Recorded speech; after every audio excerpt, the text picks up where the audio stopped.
వయసును బట్టి కొన్ని పనులు సహజంగా చేస్తూ ఉంటాము. అవి అనుకోకుండా జరుగుతూ ఉంటాయి. ఓకే. ఇది అందరికీ తెలిసిన సత్యమే, బొచ్చు నువ్వేంది చెప్పేది అని అనుకోవచ్చు. తప్పు లేదన్న. ఎందుకంటే మనిషికి జ్ఞానం ఆవగింజంత ఉంటే అహంకారము పనస పండంతా ఉంటుంది.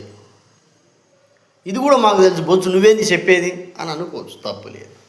అదే కదా నేను ఎగ్జాంపుల్ చెప్పింది. ఇప్పుడు ఆవగింజంత జ్ఞానం ఉంటే పనస పండంత అహంకారము, అజ్ఞానము, అవివేకము, ఆక్రోశము, ఆవేశము, ఇలా ఎన్నో నానార్థాలు, అందులో పరమార్థాలు ఇలా ఉంటాయి. అయితే విషయం ఏమిటయ్యా అంటే 20లో ఉన్నంత ఆవేశము, అంటే మానసికంగా కానీ శారీరకంగా కానీ 30కి కొంత తగ్గవచ్చును. ఓకే.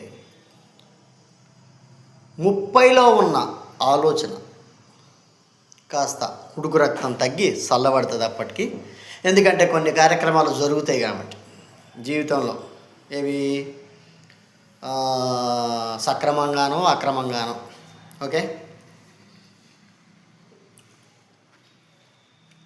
తప్పులో ఉంది ఆయన.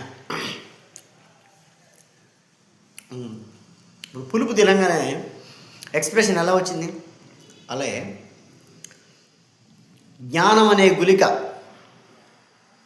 మన మస్తిష్కంలోకి జరిగినప్పుడు ఎక్స్ప్రెషన్ రాదు, అంతే.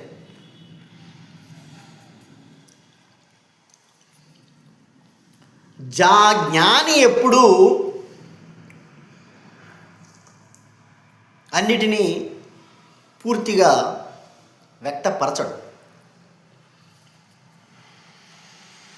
అంటే వ్యక్తపరచనోడు ఎడ్డేవుడై కూడా ఉండొచ్చు, మళ్ళీ అది కూడా ఏ ఎక్స్ప్రెషన్ వ్యక్తపరచకపోతే వాడు కూడా జ్ఞానం అంటే అక్కడే ఉంది మళ్ళీ కొండెరిపు తనం. ఓకే.